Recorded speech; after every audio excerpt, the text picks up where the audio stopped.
Listo, bueno, pues buenas tardes, bienvenidos sean todos a los Grand Rounds de Oftalmo Salud o Oftalmo Education. El día de hoy va a estar con nosotros la doctora María Alejandra Enríquez y con nosotros va a estar también el caso clínico la doctora Josefina Mejías. A todos los que nos acompañen, a los participantes, les solicito por favor apaguen su micrófono. Si tienen alguna duda, alguna pregunta, escríbanla en el chat y se lo hacemos llegar. El día de hoy va a estar con nosotros moderando la charla el doctor José Líbano. José, ¿cómo estás? Hola, Chente, muchas gracias. Muy bien, Bien. gracias. Sí, contentos de estar aquí nuevamente, continuando con los Grand Rounds aquí de Oftalmo Education. Entonces, pues, le damos las gracias y la bienvenida a la doctora María Alejandra Enríquez y a la doctora Josefina Mejías. Creo que comenzamos con la doctora María Alejandra, ¿verdad? Así es. Listo. Si quieres Entonces, la presentarla. doctora María Alejandra, los que no la conocen, pues es nuestro jefe de Departamento de Investigación del Instituto Oftalmo Salud y jefe de Departamento de la Superficie Ocular del Instituto Oftalmo Salud. Ella es autora de múltiples artículos relacionados con el tema que vamos a tomar el día de hoy, que es el riesgo de ectasia post-LASIK. Entonces, pues, bienvenida. Muchísimas gracias, María Alejandra, por aceptar la invitación. Ya, muchas gracias al doctor José Líbano, muchas gracias a Vicente. Bueno, para mí siempre es un honor hablar en casa, ¿no? Así que empezamos, ¿no? ¿Ahí ya ven? ¿Ven ustedes? Sí. Sí. Ya. Bueno, entonces hoy vamos a hablar un poco sobre la valoración de riesgo de ectasia post-LASIK. Primero que todo tenemos que saber qué es la ectasia post-LASIK. Y la ectasia post-LASIK no es más que un encurvamiento inferior que es progresiva de la córnea después de que ocurre el LASIK y que se confirma normalmente por topografía corneal. Esta suele ocurrir desde el tercer mes posoperado, puede ocurrir hasta normalmente 2 años posoperatorios. Sin embargo, se ha evidenciado ectasias post-LASIK en un periodo mucho más largo en el posoperatorio. El encurvamiento es lo que ven aquí. Aquí vemos un encurvamiento, un steepening inferior focalizado, en este caso también, post cirugía refractiva, ¿no? Que en este caso es LASIK. Se acompaña en la refracción con una miopía y con un astigmatismo. Hay una pérdida de la agudeza visual con corrección, y esto no es más que una pérdida de la integridad biomecánica de la córnea que ocurre en el momento que se excede el límite necesario para que la córnea mantenga su curvatura y su forma normal. Recordemos que el 40% anterior de la córnea es el que tiene la mayor fuerza tensil de la córnea, es decir, nuestro 40% anterior es más duro, por decirlo así, biomecánicamente más fuerte que el 60% posterior. Y el 40% normalmente es el que nosotros afectamos con la cirugía refractiva. Normalmente este fenómeno suele ocurrir cuando se somete a una cirugía una córnea preoperatoria más débil, o por decirlo así, una córnea que es enferma. Una córnea, por ejemplo, con un queratocono subclínico, un queratocono frusto. O también cuando una córnea que es relativamente normal se encuentra tan debilitada por una cirugía que se supera su umbral de seguridad. La incidencia, a pesar de que a mí me llama la atención de que tanto se trabaja en pro de evitar la ectasia post-LASIK, y realmente la ectasia post-LASIK es bastante infrecuente actualmente. Si nosotros nos ponemos a ver, en el 2001, hace ya 20 años, la incidencia era del 0.66%, mientras que ahora estamos hablando de un 0.03%. Entonces es bastante baja. Esto gracias al equipo diagnóstico que tenemos actualmente, y también porque antes hacíamos más uso del microquerátomo que el femtosecum, ¿no? Pero sí, es una prevalencia, una incidencia bastante baja. ¿Cuáles son los factores de riesgos que se han venido asociando a la ectasia post-LASIK? En primer lugar, la topografía normal, la edad, ser joven, el grosor corneal, esto vamos a ir hablando poco a poco. La queratometría preoperatoria, el lecho estromal, la refracción, un astigmatismo oblicuo irregular, un retratamiento y una córnea postoperatoria final menor de 400. Pero antes de seguir, tenemos que conversar un poco de qué es un factor de riesgo. Un factor de riesgo no es un factor que va a determinar que la persona va a desarrollar esa enfermedad. Un factor de riesgo es un factor que nos dice qué grupo de personas presentan una mayor probabilidad de que ocurra determinado evento. Entonces, por ejemplo, en el caso del factor de riesgo del lecho estromal residual. Esto se empezó a utilizar en 1998 y quien lo propuso fue Theo Seidel. Él propuso un punto de corte de 250 micras en el lecho estromal para después del láser. ¿Qué quería decir en este momento? Si vas a hacer láser, tienes que dejar un lecho de 250 micras habiendo ya consumido el tejido y contando lo que te consuma el flap de la córnea. Y nos informa sobre la cantidad de tejido restante después de la cirugía. Sin embargo, esto no es tan fidedigno, por decir así, porque no todas las córneas son iguales, no todas las córneas miden lo mismo, y los parámetros biomecánicos no son constantes en todo el grosor de la córnea. Como dije anteriormente, la parte anterior es más fuerte. Y ya que la resistencia a la tracción cohesiva no es uniforme en todo el estroma corneal, con un debilitamiento progresivo posterior. Entonces, este factor, si bien se sigue utilizando y se ha venido usando mucho, es muy generalizado para las córneas cuando estamos evaluando individualmente al paciente. El bajo grosor corneal postpreoperatorio también se considera un factor de riesgo y normalmente se tenía estipulado que 500 micras, que uno no debería hacer láser por debajo de 500 micras. A través de la charla nos vamos a dar cuenta que esto no es del todo cierto, pero sí, muchas personas lo siguen usando y es como para tener un margen preoperatorio satisfactorio. Lo que les puedo decir para los que están empezando en el curso del LASIK es toda córnea que mida menos de 500 micras hay que prestarle atención. No es muy normal que una córnea mida menos de 500 micras. Entonces, siempre que tengas una córnea menos de 500 micras, darle una miradita con mayor detenimiento a la topografía, a la diferencia entre el punto más fino y el grosor corneal central, y estar alerta para decidir qué tipo de cirugía se va a realizar. En este estudio, mire, este fue un estudio a largo plazo, en donde se evaluó a 5 años un grupo de pacientes, un grupo grande de pacientes, 371 ojos de pacientes que tenían un grosor corneal mayor de 500 micras y 291 ojos que tenían un grosor corneal menor de 500 micras. Y ninguno de estos ojos, cuando se hizo el análisis comparativo, presentó ectasia post-LASIK, tratando de demostrar de esta manera de que primero sí podemos hacer LASIK en córneas menores de 500 micras y de que por sí solo no es un factor de riesgo independiente, ¿no? La alta miopía durante muchos años también se consideró ser un factor de riesgo. Se consideraba que el punto de corte era mayor de 8 dioptrías.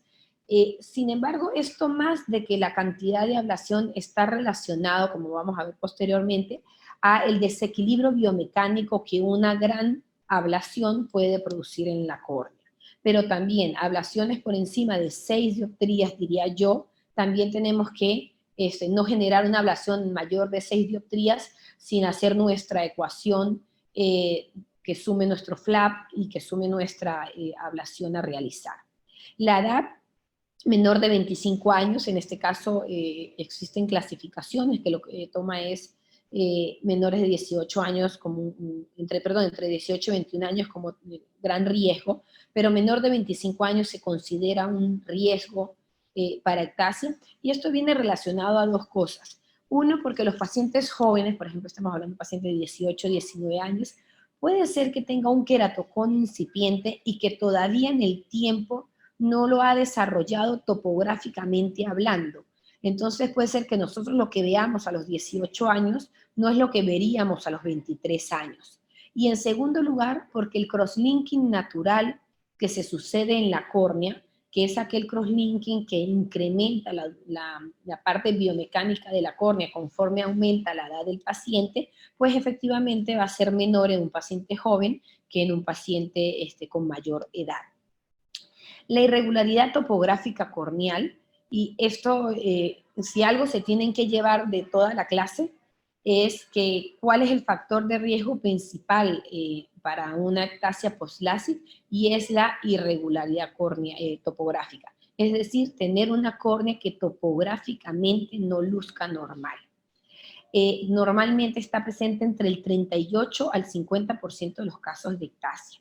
Y en esto tenemos que tener cuidado cuando consigamos astigmatismos asimétricos e irregulares con desviaciones de los ejes entre los hemimeridianos alrededor de mayor de 21 grados, cuando consigamos encurvamientos focales inferiores rodeados de anillos concéntricos que van bajando en curvatura, y cuando consigamos una diferencia de los ejes entre los hemimeridianos, por ejemplo, del índice superior e inferior, mayor de 1.4. De hecho, algunos estudios ya hablan de mayor de 1.2, tener precaución si lo tenemos asociados a otros factores de riesgo.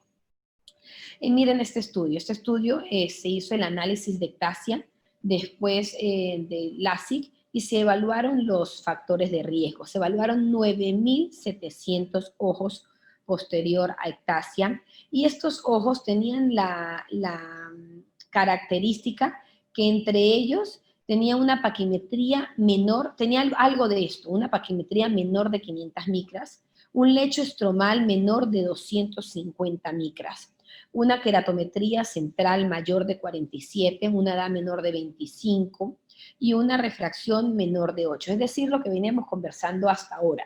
Es decir, cada uno de estos pacientes, de estos 9.700 ojos, tenían en cierta manera algún factor de riesgo para desarrollar ectasia post-LASIK. Y la sorpresa para esto es que ninguno de los ojos que tenía un grosor corneal menor de 500 micras tuvo ectasia. Ninguno de los ojos que tuvo una edad menor de pacientes que tenían menos de 25 años tampoco. Ninguno de los que tuvieron un lecho estromal menor de 250. Ninguno de los que tuvieron curvatura menor de 47. Por lo cual, lo que resumía, y algunos, y 32 de estos ojos tenían por lo menos de 2 a 4 factores de riesgo, y 3 tuvieron hasta 3 factores de riesgos en conjunto asociados, y ninguno de estos desarrolló ectasia. Entonces, si uno ve esto, dice, bueno, pero entonces, ¿para qué sirve todo lo que me has dicho hasta ahora si este estudio demuestra que tener ese factor de riesgo, pues, no nos sirve de mucho, ¿no? Y lo que se trata esto es de demostrar que un factor de riesgo de manera individual y aislada no nos predispone a la ectasia ni nos aumenta el riesgo de ectasia post-LASIK. Entonces, la córnea, así como los individuos, los pacientes, tiene que ser evaluada de una manera integral, donde si conseguimos un factor de riesgo, tenemos que ver si el paciente es joven, cómo está la topografía, ya contamos con herramientas biomecánicas de la córnea, y en conjunto hacer un análisis multifactorial, por decirlo así. Entonces, la clave, como se los vengo diciendo, no es tener un solo factor de riesgo, sino tener una combinación de factores de riesgo. Entonces, para esto, varios doctores de alto impacto, por decir así, han llevado a la tarea de generar clasificaciones para facilitarnos a nosotros el proceso, ¿no? Entonces, por ejemplo, es lo que se llama el Risk Assessment for Ectasia After Corneal Refractive Surgery. Ha sido desarrollado por el doctor Randleman y por el doctor Dale Staltin. Es un poco antiguo, ya tiene unos años. Sin embargo, tiene parámetros que todos seguimos utilizando. Entonces, ellos clasifican, tienen 4 factores de riesgo, que es la topografía preoperatoria, el grosor residual estromal, la edad del paciente, el grosor preoperatorio corneal y el equivalente esférico. Y él lo que hace es clasifica a los pacientes en low risk, en cero riesgo, que es low risk, 1 también es low risk, y 2. 1, 2 y 3 es de bajo riesgo, 3 y 4 ya vendrían a ser o moderado o alto riesgo. Y bueno, nos habla, por ejemplo, en las características preoperatorias topográficas con diferentes grados de anormalidad corneal. Por ejemplo, bajo riesgo cuando haya un bow tie simétrico, pero ya un poco más riesgo ya cuando es asimétrico, pero la diferencia entre los hemimeridianos es menor de 1 dioptría. Aquí, cuando la diferencia es menor a una dioptría, menor a 1.4 dioptrías, pero mayor a 1, por eso le decía que ya se está considerando 1.2 de diferencia entre la simetría superior e inferior, y de alto riesgo es cuando una simetría de 1.4. Yo cuando veo una simetría mayor de 1.4, créanme que ya está con una patita al lado del queratocono subclínico o al queratocono frustro o algún grado de queratocono. Es difícil encontrar topografías con una diferencia de 1.4 que estén completamente sanas, a menos que la asimetría sea mayor superior, que eso sí es bastante frecuente en nuestra población. Igual los valores residuales de stromal bed van desde 240 hasta 300, que es lo ideal tener. La edad también, como se les decía anteriormente, ¿no? Y el equivalente esférico. Esto se ha validado, a mi juicio, se ha validado bastante poco, porque se ha validado con 50 casos de ectasia.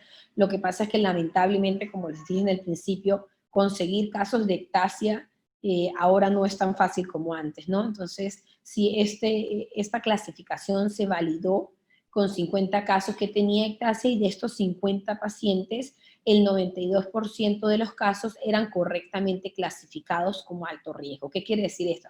Que si a estos 50 casos de ectasia se le hubiera hecho la clasificación, habrían quedado dentro del grupo 4 y 5 y habrían sido de alto riesgo y probablemente no se habría realizado la cirugía en el 92% de los casos. Entonces, posteriormente a esta clasificación, es lo que mucha gente está hablando actualmente, que es lo que se denomina el PTA, que es desarrollado por el doctor Marconi Santiago y que ha empleado bastantes años en mejorarlo y hacerlo más eficaz. Esto no es más, lo que significa PTA, su sigla significa Percentage Tissue Altered, es decir, el porcentaje de tejido que alteramos en la córnea, y no es más que una ecuación que nos va a calcular cuánto es la proporción de la córnea que va a ser impactada por el LASIK, por la cirugía refractiva. Entonces el PTA no es más que el espesor del flap más la profundidad de ablación sobre dividido sobre el grosor corneal central. Entonces el espesor del flap lo calculamos y la profundidad de ablación la calculamos mediante la ecuación de Münnerlin, que no es más que el diámetro de la zona óptica elevado al cuadrado por las dioptrías que vamos a corregir dividido en 3. Entonces, él lo que hizo fue evaluar 36 ojos con topografía normal bilateral que habían desarrollado ectasia post-LASIK versus 174 ojos que no tenían ectasia post-LASIK. Y lo que encontró, mediante un sistema de regresión logística, lo que hizo fue buscar puntos de cortes y evaluar la sensibilidad y la especificidad de su punto de corte para predecir el riesgo de ectasia. Entonces, el número 40 viene dado porque normalmente cuando nosotros evaluamos estas tablas de sensibilidad y de especificidad, hay algo que se llama el AUROC, que es el área bajo la curva. El área bajo la curva, entre más se acerque a 1, quiere decir que la prueba es más sensible y más específica para lo que se esté determinando. Y normalmente el AUROC viene de una fórmula matemática que me combina la sensibilidad y la especificidad. Entonces, si vemos aquí, estos dos valores son los que tuvieron mayor sensibilidad y mayor especificidad. Ustedes dirán, bueno, pero ¿por qué no tomó 35, por decirlo así, que tenía de sensibilidad 100% y de especificidad 72%? Porque de esta manera aquí va a tener 18% de falsos positivos y 0 de falsos negativos.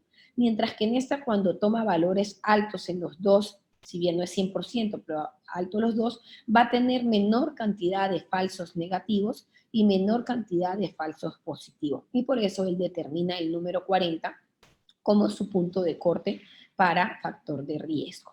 Y en su estudio se ve claramente como, si bien existe una diferencia, este es un cuadro de caja entre ambos grupos, si bien se ve una diferencia entre ambos grupos, existe un punto donde ambos grupos se juntan, es decir, donde valores de pacientes de ectasia, que tienen 35, por ejemplo 40, también lo tienen pacientes que no tuvieron ectasia. Y esto es muy importante cuando estamos evaluando pruebas de sensibilidad y especificidad, porque lo que buscáramos aquí no es que esto se junte acá. Nosotros quisiéramos una prueba donde por acá estén los controles y en el gráfico de aquí para arriba estén los de ectasia y no se juntaran, pero eso en la realidad es muy difícil de conseguir. Entonces esto es adecuado, por decirlo así, porque el 50% de nuestros datos, que vendría a ser esta caja, y el 50% de sus datos no se cruzan entre ellos, por decirlo así. Entonces, discúlpenme que no veo. Entonces, él después se empezó a dar cuenta que efectivamente, como les mostré anteriormente, que en ojos con topografía normal este valor sí funciona, ¿no? ¿Y por qué funciona? Porque es el valor que tenía mayor prevalencia, era el valor más predictivo cuando lo comparaba con otros factores. Es decir, él agarró todos los factores que se utilizaban anteriormente, como la edad, el lecho residual estromal, el grosor córnea central, y comparó cuál era la prevalencia en los ojos que habían desarrollado ectasia, y se dio cuenta que su factor, que era el PTA, era más prevalente en este grupo de población que los otros factores. Y por eso empieza el auge, por decir así, del PTA. Pero después se dio cuenta que este valor que dio él, 40%, quizás no era tan efectivo para aquellos pacientes con una topografía anormal. Entonces aquí vemos cómo los pacientes con topografía anormal tenían valores de ectasia, o sea, desarrollaron ectasia post-LASI habiendo tenido PTA inferiores a aquellos que tenían topografía normal. Entonces, debido a ello, redujo el valor de 40 en pacientes que tengan topografía anormal, ya que para causar un desequilibrio biomecánico en estas córneas se requiere un PTA menor, aproximadamente de 35. Sin embargo, el PTA no es perfecto, por decirlo así, ya que tiene limitaciones. Y la primera limitación es que efectivamente, por un lado, no mide directamente la integridad estructural de la córnea. Es decir, no me está evaluando biomecánicamente cuánto estamos debilitando la córnea. Solamente nos está diciendo qué porcentaje de la córnea la vamos a impactar o qué porcentaje de la córnea la vamos a alterar. Pero no nos dice cuánto se está debilitando en términos de CBI o de TBI o de córnea resistencial factor. No nos habla de la biomecánica de la córnea. Y en segundo lugar, al estar compuesto el numerador por dos, ay, se me olvidó matemáticamente cómo se dice esto, por dos factores, no es factora, pero es otro nombre, el flap grueso y la pequeña ablación, nosotros podríamos tener, por dar un ejemplo aquí, 3 y 3 daría 6, pero si tuviéramos 1 y 5 también daría 6. ¿Qué quiere decir esto? Que cuando tenemos más flap grueso y menor pequeña ablación, no va a ser lo mismo que si tenemos menos flap grueso a que si tenemos más ablación. ¿Por qué? Porque se ha determinado que el grosor del flap corneal afecta más las propiedades biomecánicas del córnea. Entonces, podemos tener un numerador completamente normal, pero con diferencias en los dos extremos, con un flap grueso o con un flap delgado, o con mucha ablación o con menos ablación, pero que la sumatoria nos dé igual. Entonces, eso es una gran limitación del PTA. Aquí, yo pienso que lo más inteligente de todo esto es uno mismo encontrar los errores de su propia fórmula para hacerla cada vez mejor. Y eso creo que es algo que se le tiene que atribuir al doctor Marconi, porque normalmente cuando alguien hace algo, todo el mundo espera criticarlo, ¿no? Y es mejor criticarlo uno mismo para de esa manera poderlo mejorar y hacerlo cada vez mejor. Entonces, en este estudio, él lo que hizo fue evaluar a aquellos pacientes, aquellos pacientes que habían desarrollado ectasia y aquellos pacientes que tenían alto PTA.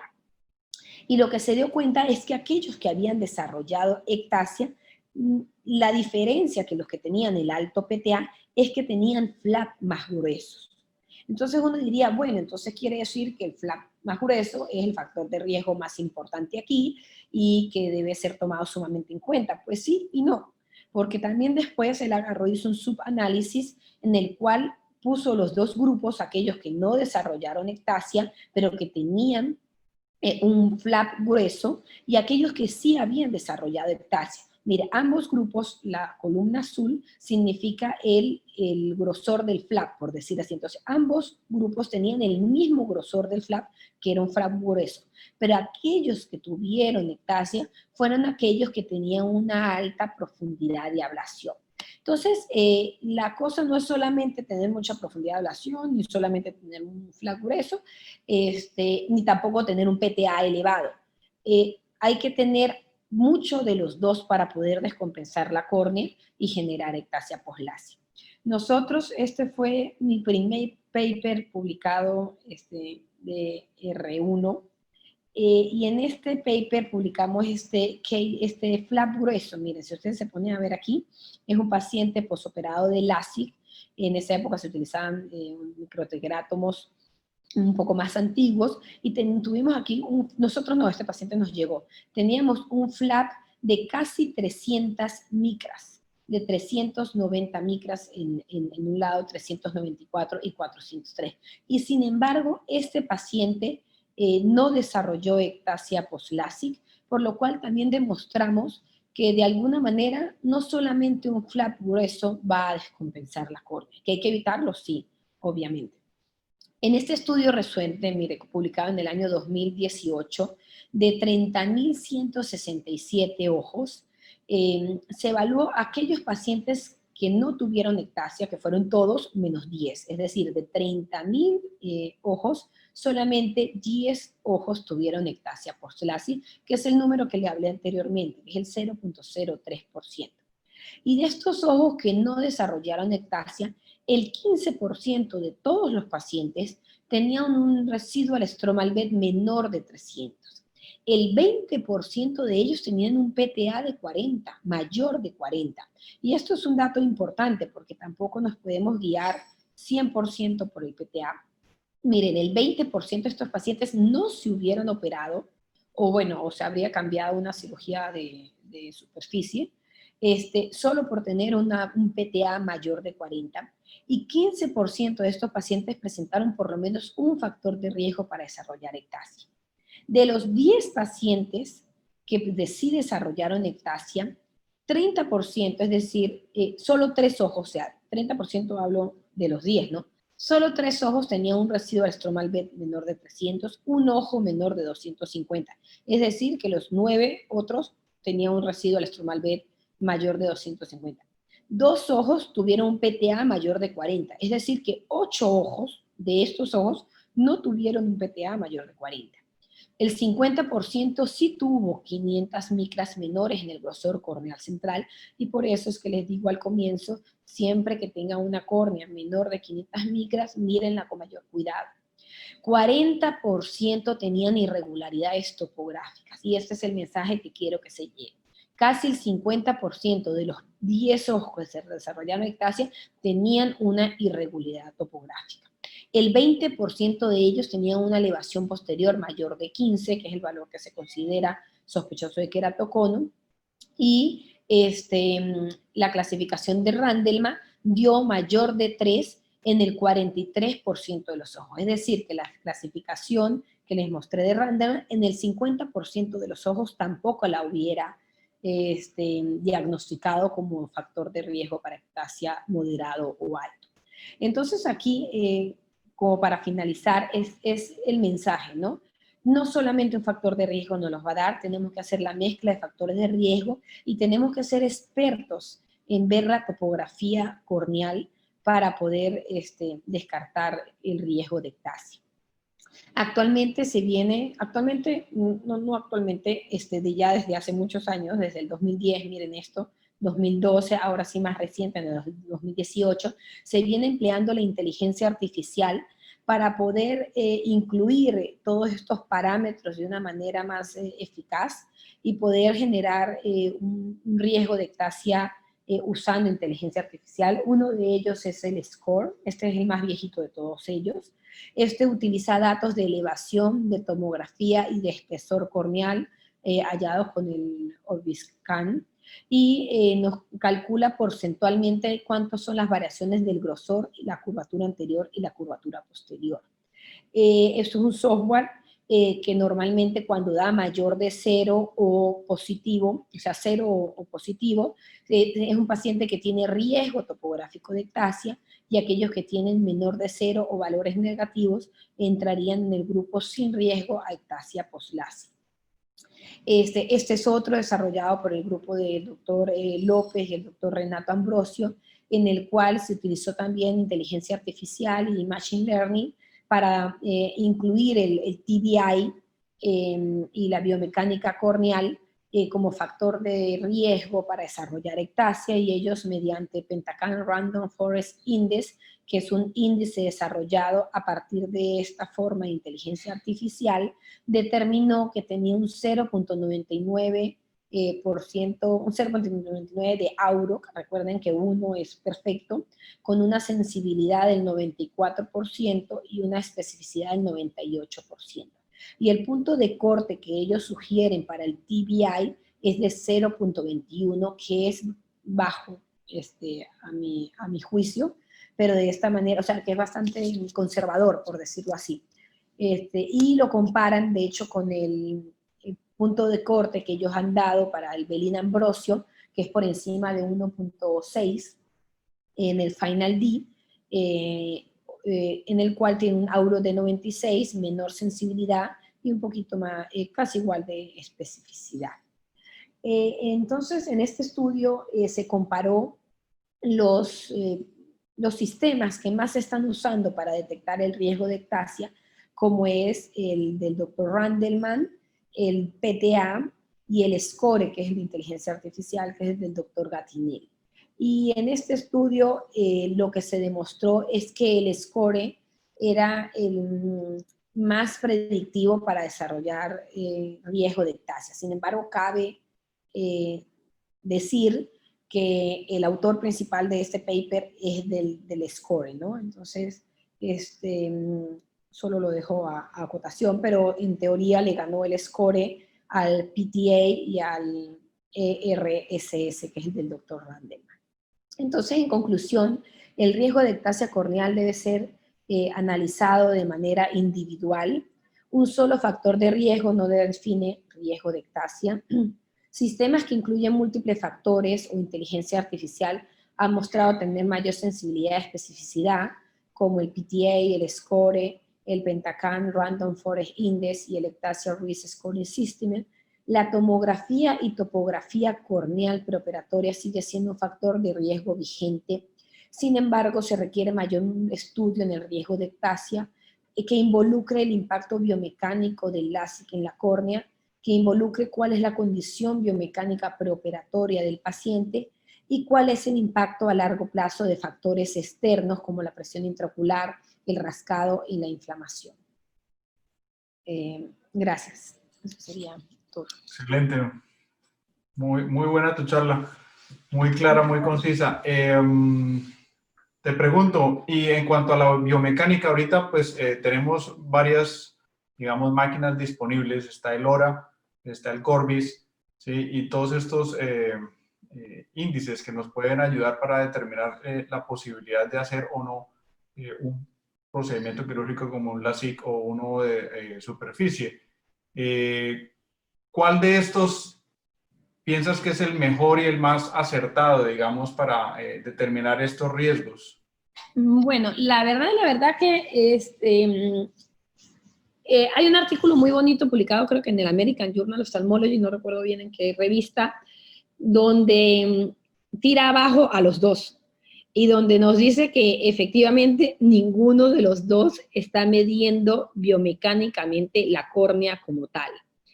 Pero es lo que hay, por decirlo así, ¿no? Entonces, que si pienso que ellos dos me miden biomecánicamente la córnea, no, ni el ORA ni el Corbis. Pero bueno, de no tener nada, porque la tecnología actual no lo pienso que a futuro vamos a tener, está el Brilliant Microscopy, que también está empezándose a usar. Pienso que en el futuro vamos a tener tecnología que nos permita medir biomecánicamente de una manera real la córnea, y creo que eso va a ser el determinante total. Pienso que con la tecnología actual es un factor más. No pienso que sea el factor decisivo. A mi juicio tampoco pienso que actualmente le gane a una topografía anormal, pero sí es un factor importante que tenemos que tener en cuenta y que va a sumar en el momento de la decisión, ¿no? O sea, si yo tengo un factor de riesgo, por decir, de los que mencioné anteriormente, y tengo una biomecánica alterada, entonces yo pensaría 2 veces hacerle un LASIK a ese paciente y probablemente me vaya por una cirugía de superficie, ¿no? Perfecto. Sí, porque los que hemos tenido, digamos, contacto con el Corbis y con el ORA, en algunas oportunidades, no siempre obviamente, ve uno topografías bastante normales, en los que ve uno grosor perfecto, topografía, la parte, elevaciones anteriores, posteriores, todos los índices muy bien, pero sale el TBI alterado. Entonces, algo debe haber que de repente uno no ve y o está bien o está mal, no sé, hay algo y afecta definitivamente la Claro, afecta decisión al de juicio uno. y lamentablemente también legalmente nos afecta, porque Claro, si ya hay literatura publicada que nos dice que un TBI por encima de 0,26 es un factor de riesgo con una sensibilidad del 98, 99%, entonces ya desde el punto de vista legal como que nos empieza a amarrar las manos. Sin embargo, por otro lado vemos un estudio de 30.000 ojos donde vemos que el 30-40% de los pacientes no cumplen con este criterio, ¿no? Entonces, efectivamente es lo que tú dices, a mi juicio también hay un gap de información aquí, que no es porque la gente que esté trabajando con ello esté haciendo las cosas más, pienso que el doctor Renato Ambrosio tiene un gran equipo detrás de ellos, sino que es lo que la máquina le permite, es lo que la máquina le sí, da, ¿no? falta información y exacto, exacto, perfecto. No sé, Chente, Aquí doctor hay Isidro, no sé. un comentario de Pedro. Pedro, si gustas abrir tu micrófono, mencionas sobre recordar, Hola, Hola, ¿cómo estás, Pedro? Bienvenido. gracias. Felicidades. Ahí el último comentario que hiciste es muy bueno. Ahí- Sí, es un comentario con relación a la validación de las escalas de evaluación del riesgo, y es que tanto la escala de Randleman como el SCORE de Gatinel son escalas validadas para la tecnología Orscan, que es el equipo pues, que ya no se usa tan frecuentemente en Latinoamérica. Entonces, cuando se valida una escala, la validación permite que el rendimiento como prueba diagnóstica de esa escala se aplique para esa tecnología. Por lo tanto, utilizar esas medidas en otro equipo como el Pentacam o el Galilei, que es lo que se usa hoy en día, pues no tiene ninguna validez, porque obviamente el rendimiento de la prueba se hizo con la tecnología Orscan. Entonces yo pienso que eso es importante porque digamos, utilizar de forma arbitraria una escala en una tecnología y aplicarla con otro equipo, pues obviamente pierde toda validez la valoración, porque obviamente los puntos de corte para cada una de las variables de la escala que fueron incluidas varía automáticamente entre los equipos. Entonces eso es importante tenerlo en cuenta. Y quería aprovechar y hacer otro comentario, y es que el PTA es una, digamos, otra escala donde se mide básicamente el factor intraoperatorio.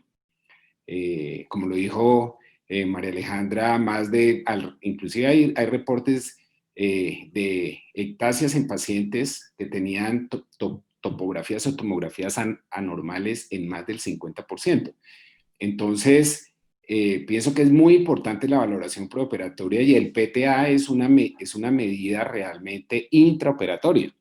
Entonces, uno no, pues digamos que tener esos datos evaluando un paciente, el objetivo de toda escala y de todos estos puntajes es realmente evaluar desde el punto de vista de riesgo preoperatoriamente. El factor intraoperatorio pues lo tiene ya uno cuando está en cirugía, saber realmente cuál fue, por ejemplo, el grosor del flap.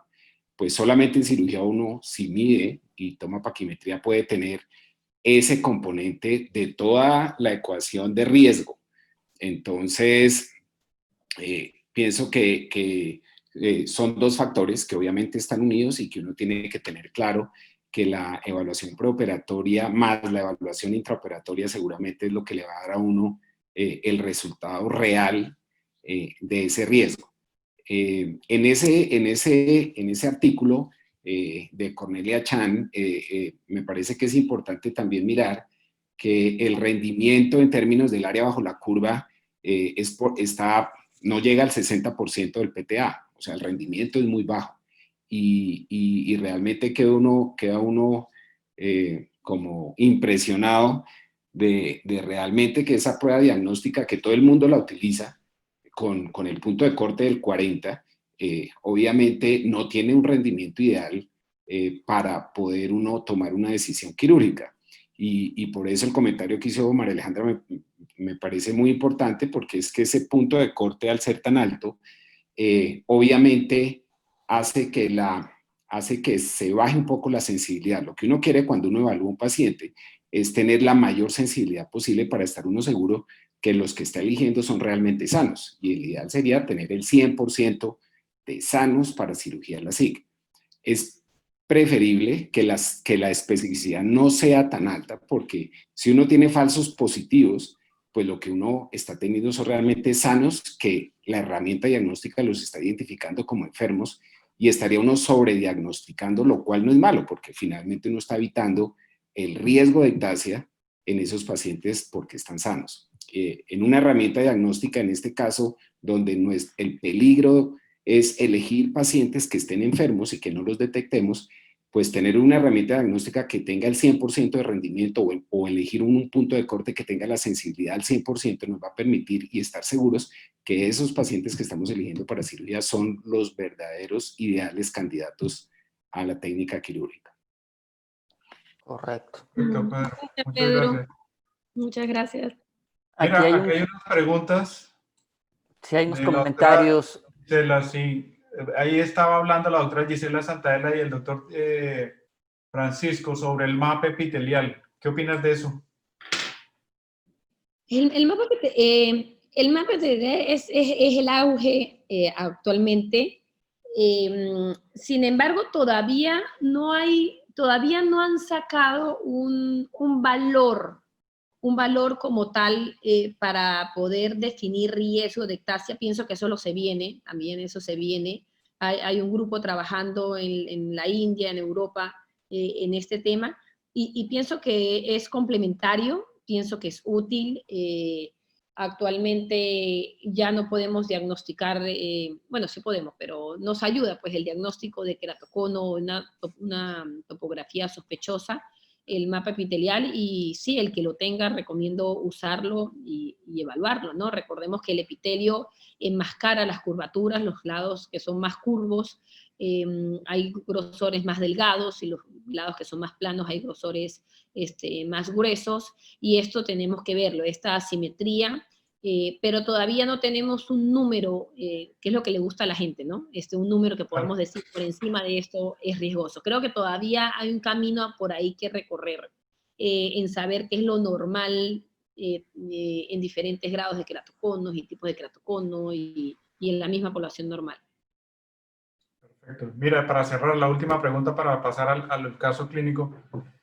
¿Qué valor le das tú al PTA en PRK? El doctor Tiziano nos está dando. Sí, creo que tengo en esta diapositiva el valor. Hay un artículo hay un artículo, aquí está. Existe el PTA para PRK, que vendría a ser el grosor del epitelio más la profundidad de ablación sobre el grosor corneal central. Entonces sí, el doctor Marconi también ha desarrollado, por decirle así, Claro. el PTA para el PRK. ¿Qué valor le doy? Yo creo que normalmente todos nosotros evaluamos la córnea como un todo, y si conseguimos diferentes factores de riesgos, lo que vamos a optar es o no operarla o irnos a una ablación de superficie con PRK. Sí, saludos, Tiziano. Chévere, muchas gracias, María Alejandra, excelente. Entonces, pasamos con José Luis, Josefina, Con perdón. Josefina, sí. ¿Estás por ahí, Josefina? Sí, necesitaría compartir. Ahí está eso. ya. Entonces, muchas gracias, Josefina, por compartir este caso clínico con nosotros. Josefina es oftalmóloga, graduada con nosotros en Oftalmosalud. Y ahorita es fellow de córnea y de cirugía refractiva también con nosotros en Oftalmosalud. Bienvenida, Josefina. Muchas gracias.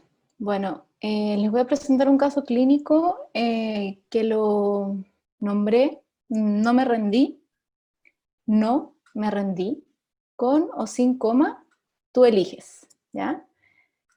Vamos a ir explicando por qué todo esto. Bueno, es una paciente femenina de 36 años, sana, ¿ya? Sin antecedentes de ninguna enfermedad, que en el año 2003 se realizó LASIK en ambos ojos, ¿ya? Siguió sus controles, en realidad se sentía muy bien, entonces no consultó de manera frecuente ni anual, pero el año 2012 llega y en los exámenes se evidencia una ectasia post-LASIK en ambos ojos, ¿ya? Inmediatamente se manda a trasplante DALK en el ojito izquierdo, y el ojo derecho no tenía una progresión tan alta como el ojo izquierdo, entonces se decide cómo esperar y volver a controlar exámenes en 3 meses, ¿ya? La paciente se realiza el DALK del ojo derecho, del ojo izquierdo ese año, y el mismo 2012 se vuelve a controlar su ojo derecho, y existía progresión, así que se decidió realizar un cross-linking del ojo derecho EPI-OFF, ¿ya? Sostuvo controles frecuentes después del 2012, pero se perdió desde el 2016 hasta las últimas consultas, que fueron a fines del 2019 y a mediados o agosto del 2020, ¿ya? Y lo que ella más deseaba era mejorar la agudeza visual de ambos ojos, principalmente del ojito derecho, ¿ya? Que era el ojo que había tenido el crosslinking, pero no estaba corregido, ¿ya? El ojo izquierdo, que era el ojito trasplantado, ya no tenía las suturas, ninguna sutura, y era usuaria de lente de contacto escleral, ¿ya? Entonces, a la biomicroscopía del segmento anterior, podemos ver que la córnea en el ojo derecho estaba transparente, había un adelgazamiento estromal inferior, la pupila estaba reactiva, no había alteraciones de esclera conjuntiva, el Van-Gehrig estaba bien, el break-up time también, los músculos extraculares normales, sin ninguna alteración, no había opacidad de cristalino, y la presión estaba en 12, ¿ya? En el ojo izquierdo el botón corneal estaba transparente, no había suturas, la pupila reactiva, sin alteraciones, todo lo demás muy bien, ¿ya? Dentro de los exámenes, voy a mostrarles en realidad el ojo derecho, que es el ojo como peor, podríamos decir. Y vemos acá el pentacam de su ojito derecho, en la cual tenemos unas curvaturas bastante elevadas, con un Kmax de 59, un astigmatismo de 6.1, con una figura que parece ser un snowman dentro de la morfología de ectasias, pero este ojo ya había sido tratado con crosslinking, ¿ya? Y no habían diferencias significativas con respecto a los pentacam previos, ¿ya? La agudeza visual de su ojo derecho era cuenta dedos y llegaba a 20/60 con corrección, que es el ojo que ella quiere mejorar, y su ojito izquierdo, que es el trasplante, cuenta dedos también, pero llega a 20/20 y es usuaria de lente de contacto escleral, ¿ya? Su refracción era de -8 de miopía en el ojo derecho, -3 de astigmatismo a 90, y en el ojo izquierdo -5 de miopía con menos 1,75 de cilindro a 90. ¿Ya? Entonces, ¿qué se planteó en ese momento? En un primer tiempo planteamos un implante de un anillo intrastromal en el ojo derecho, y en un segundo tiempo evaluar, dependiendo de los resultados del implante del anillo intrastromal, un ICL tórico de ese mismo ojo. ¿Ya? Entonces, la cirugía se planificó principalmente con los algoritmos o las guías para planificar el implante del anillo intraestromal de Alfonso y Fernández Vega, que a diferencia de los otros nomogramas está basada principalmente en la clasificación morfológica, ¿ya? Y que últimamente hemos estado ocupándola y nos ha ido mucho mejor que con los otros nomogramas, ¿ya?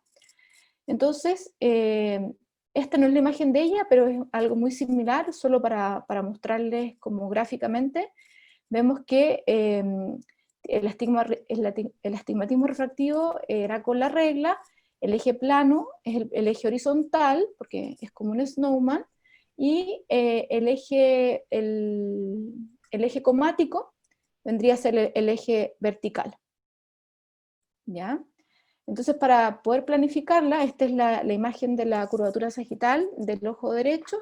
Según la morfología, era un patrón de Snowman, eje plano horizontal, eje comático vertical, y se decide entonces una colocación de un segmento de 150 micras a 5 milímetros, de 5 milímetros. ¿Ya? Les voy a mostrar una parte de la cirugía. Acá, bueno, ya se hizo la ablación con femto. Voy a repetirlo porque esa es como la parte que más me interesa que vean. Se hizo el túnel con femto, pero si se dan cuenta, al colocar, ¿se dan cuenta que el anillo se mueve? ¿Ya? Bueno, ahí nos dimos cuenta que el anillo estaba en la interfase del flap. ¿Ya? Entonces, bueno, se retira. Se levanta el flap. Y se introduce en estroma, en la posición que se había planificado inicialmente según la topografía. ¿Ya?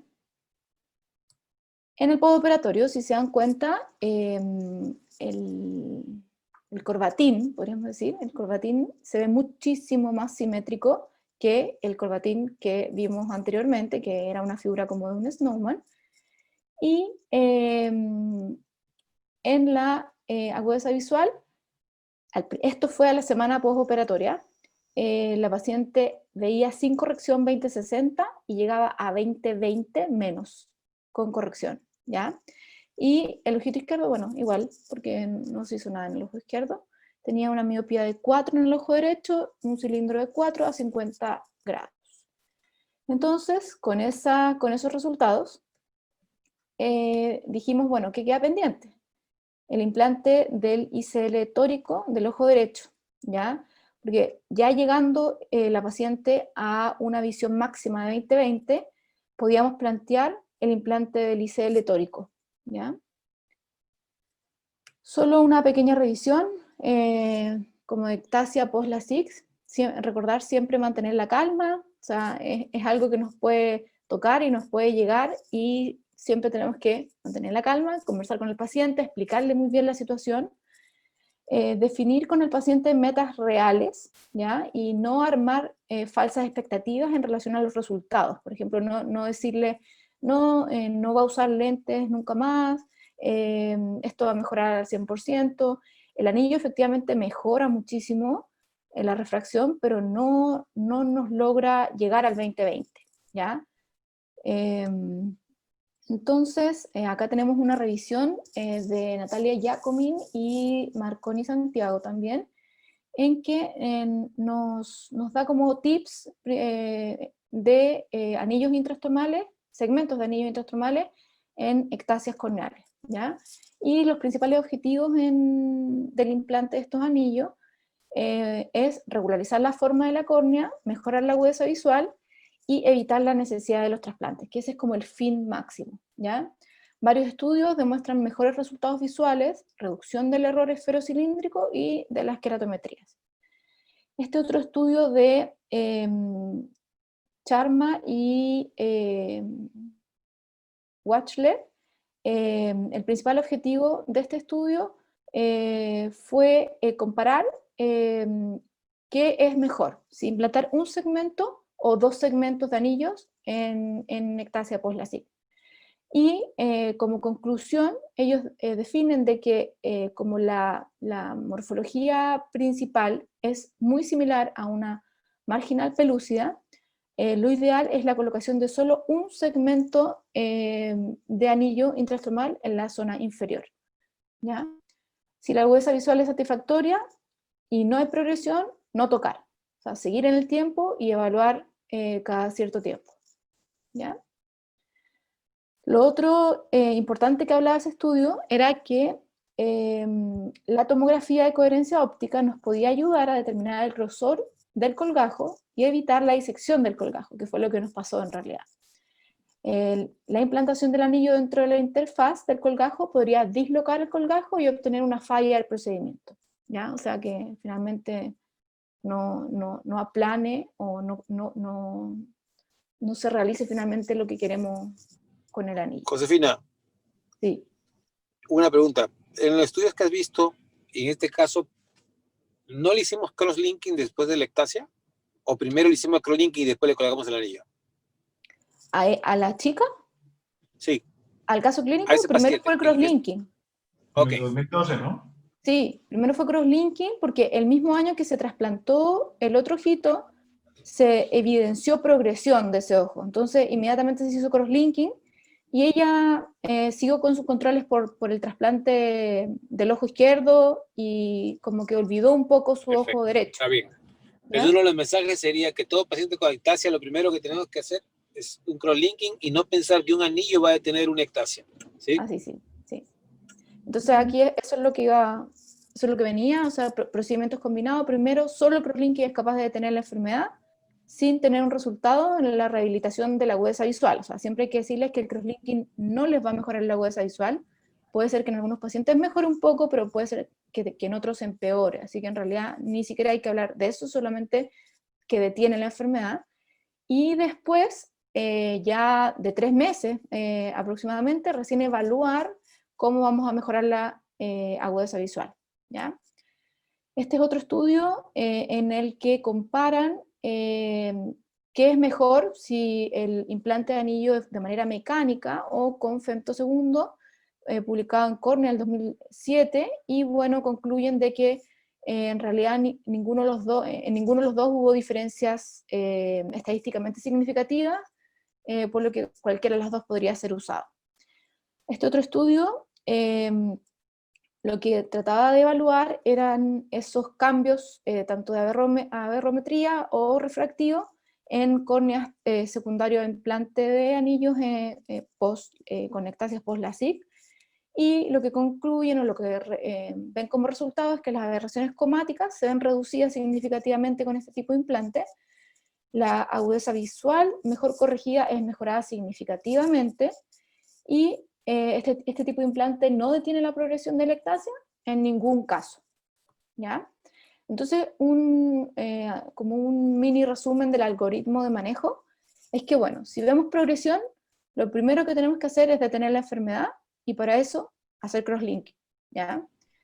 Si vemos que no hay progresión, se describen 3 formas como más típicas o más clásicas. La que se parece mucho a la marginal pelúcida, el cono central o paracentral, que se le llama nipple, y el croissant, ¿ya? En la marginal pelúcida se prefiere implantar mayor grosor y menor arco, y habitualmente es un segmento nada más inferior. En el cono central o paracentral nipple se prefiere un menor grosor y más arco, ¿ya? Y usar habitualmente segmentos de 5 milímetros. Y en la forma de croissant se prefiere más arco y menor grosor, ¿ya? Entonces, para prevenir, siempre antes de una cirugía refractiva, tener como en mente este checklist para poder como tratar de evitar o de limitar un poco que suceda esto, ¿ya? Que suceda la ectasia. Entonces, siempre intentar operar pacientes mayores de 21 años o con refracciones estables durante varios años. Siempre revisar la cara anterior, alguna asimetría inferior-superior o alteraciones tanto de los corbatines, ¿ya? La cara anterior siempre se ha descrito como el principal predictor de ectasias, ¿ya? Entonces siempre más que la cara posterior, ¿ya? A pesar que entre los dos se complementan, la cara anterior es como el gold standard de búsqueda, ¿ya? En caso que podamos tener el acceso a la revisión de mapas epiteliales. Ah, con eso pues cualquiera. ¿Doctora? No soy yo. Sigue. Ya. En relación a la revisión de mapas epiteliales, tenemos acceso a la revisión de mapas epiteliales. Recordar que en la zona del cono vamos a tener un relleno epitelial rodeando esta zona más adelgazada, ¿ya? Siempre evaluar el espesor corneal, que ojalá sea además mayor a 500 micras, como decía la doctora, y que el lecho residual, después de haber hecho todos los cálculos, sea mayor a 300 micras. Que el PTA no sea mayor a 40%, y siempre como consultar en relación a antecedentes de ojo seco y mantener una superficie ocular lo más normal y estable posible previo a la cirugía. Y finalmente, aunque a veces no lo veas, el sol siempre sale. Sobre todo para esta paciente. Gracias. Bonito. Muchísimas ¿No? gracias, Muy Josefina. Un caso interesante. así es, muy Estuvo muy bien. interesante. Bueno, Bueno, una pregunta ahí. Entonces, Alejandra, con todo lo que has visto y sabes de ectasia, en estos momentos, en caso de sospechas, o en caso de, ¿qué es lo que más sospechas, o qué es lo que más te llama la atención para descartar una ectasia ahorita? ¿Cuando el paciente ya lo tiene o preoperatoriamente? Preparatoriamente. La topografía corneal. Yo me voy más por la cara anterior, la topografía corneal sumado al grosor corneal, ¿no? Es lo que yo más le doy peso en mi opinión personal, ¿no? Más que un número, ¿no? Una topografía normal con signos topográficos de anormalidad, yo prefiero ser más conservadora y no hacer una cirugía refractiva de láser, sino una superficie de ablación. Está bien. Ya, y Josefina, una cosa más. Sí. Este paciente, ¿sí? Otra enseñanza quizás de dar es que y ya nos ha pasado no una vez, sino ya algunas veces más, es justamente que el momento de realizar el implante de anillo, podemos caer en esa interfase, ¿sí? Sí. Entonces quizás uno de los secretos para saber si está en interfase o dentro del túnel en la profundidad es mover el anillo hacia los lados, y si el anillo comienza a bailar como tú lo mostraste, es que estamos en la interfase, ¿sí? Y ese es el lugar donde no debe estar un anillo. El procedimiento de levantar el flap lo hacemos, yo diría, el 50% de los casos, porque muchas veces se mueve ese flap, ¿sí? Y es mucho más seguro colocarlo de esa manera, ¿estamos? Así que no hay que tener miedo a hacerlo. Lo hemos hecho por varios años y realmente no hemos tenido crecimientos intraepiteliales o alguna otra cuestión de riesgo en estos casos, ¿estamos? Excelente. Pues nada, muchísimas gracias, María Alejandra, Josefina, por estar aquí, compartir tus experiencias y conocimiento. Gracias. Estuvo excelente, muchas gracias. Gracias, Chente. Gracias. Gracias. Chicos. Gracias, doctora. Chao. Flor de semana. Chao. Hasta luego, muchísimas gracias y recuerden que el video lo pueden ver en la página de oftalmoeducation.com. Ahí se van subiendo todos los videos semana con semana. Muchísimas gracias, María Alejandra. Muchísimas gracias, Josefina. Que estén muy bien. Gracias a Un ustedes. fuerte abrazo. Hasta luego, José. Chao. Buenas noches. Hasta luego. Chao.